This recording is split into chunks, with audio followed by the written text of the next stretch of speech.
చిచ్చు పెడదాం అనుకున్నాడు, కుదరలేదు. మనసు కకావికలం అయిపోయింది, పారిపోయాడు ఎలాంక. ఇంకేంటి?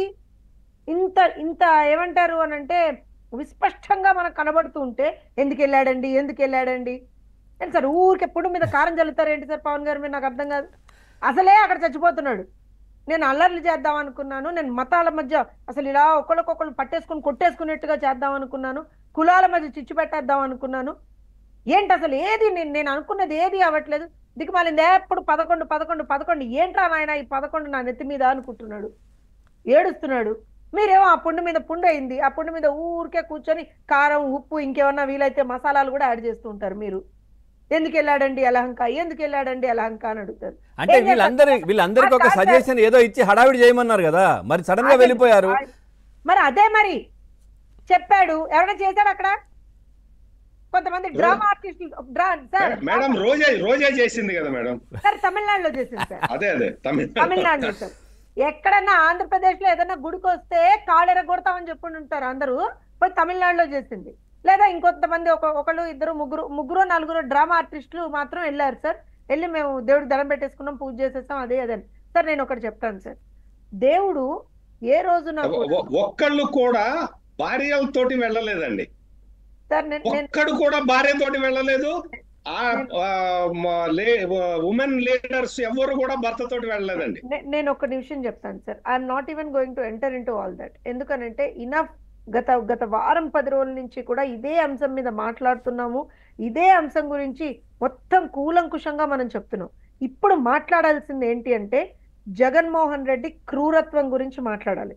తిరుపతి లడ్డూని అపవిత్రం చేశాడు, తిరుపతిని అపవిత్రం చేద్దామని ప్రయత్నం చేశాడు. తిరుపతిలో నానా ఏమంటారు అని అంటే చేయకూడని పనులన్నీ చేశాడు సార్. అక్కడ మద్యం అవైలబుల్ చేశాడు, గంజాయి అవైలబుల్ చేశాడు, విపరీతమైనటువంటి ఏమంటారంటే ఇల్లీగల్ యాక్టివిటీస్ చేసేట్టుగా చేశాడు. గత 5 సంవత్సరాల్లో చేయకూడనటువంటి ప్రతిదీ కలియుగ ప్రత్యక్ష దైవం వెంకటేశ్వర స్వామి సన్నిధిలో ఏవేవైతే చెయ్యకూడదో వాటన్నిటినీ ఎట్టి పరిస్థితుల్లో చేయాలని చెప్పి గత 5 సంవత్సరాల్లో కంకణం కట్టు కూర్చున్నాడు జగన్మోహన్ రెడ్డి. నేను అసలు దాని అంతటి గురించి మాట్లాడలేదు. కానీ ఎందుకంటే వారం రోజుల నుంచి మనం మాట్లాడుతున్నాం సత్యమూర్తి గారు దీని మీద. కానీ జగన్మోహన్ రెడ్డి క్రూరత్వం, జగన్మోహన్ రెడ్డికి ఉన్నటువంటి ఒక సైకిక్ బిహేవియర్, జగన్మోహన్ రెడ్డికి ఉన్నటువంటి ఒక మెంటల్ డిజార్డర్ అయితే వాళ్ళ బయట పెట్టాలి కదా. బుద్ధి ఉండక్కర్లేదండి.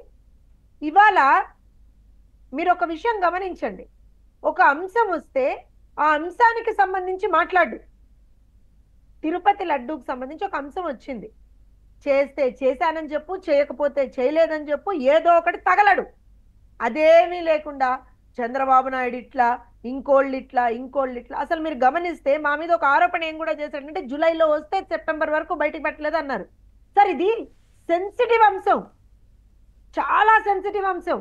ఎక్కడా కూడా ఒక్క తప్పు కూడా జరగకుండా పర్ఫెక్ట్ గా అన్ని నిజమేనా అనేటువంటిది 1కి 10 సార్లు క్రాస్ వెరిఫై చేసుకొని. ఎందుకంటే అక్కడ మనం మాట్లాడేది వెంకటేశ్వర స్వామి గురించి, వెంకటేశ్వర స్వామి సన్నిధిలో జరిగినటువంటి అపచారం గురించి.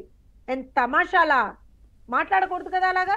1కి 10 సార్లు క్రాస్ వెరిఫై చేసుకొని అందరితో మాట్లాడి అంతా చేసి అంతా ఎక్కడికక్కడ ఫస్ట్ జరిగినటువంటి అపచారాన్ని మనం ఏమంటారు అని అంటే నల్లిఫై చేయడం, ప్యూరిఫికేషన్ చేయడం, ఇవన్నీ సంప్రోక్షణ ఇవన్నీ మేము చేసి అప్పుడు మాత్రం జరిగినటువంటి తప్పు ఎక్కడ జరిగింది అనేటువంటి మాట మేము బయట పెట్టాం.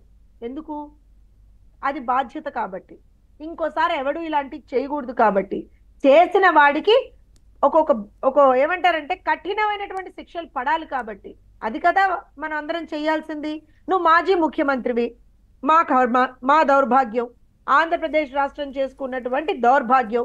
నువ్వు రాష్ట్రాన్ని ఒక 5 సంవత్సరాల పాటు పరిపాలించావు. దాని పరిపాలన అంటారో రాక్షస పాలన అంటారో అవన్నీ కూడా నేను మాట్లాడలేదు సార్.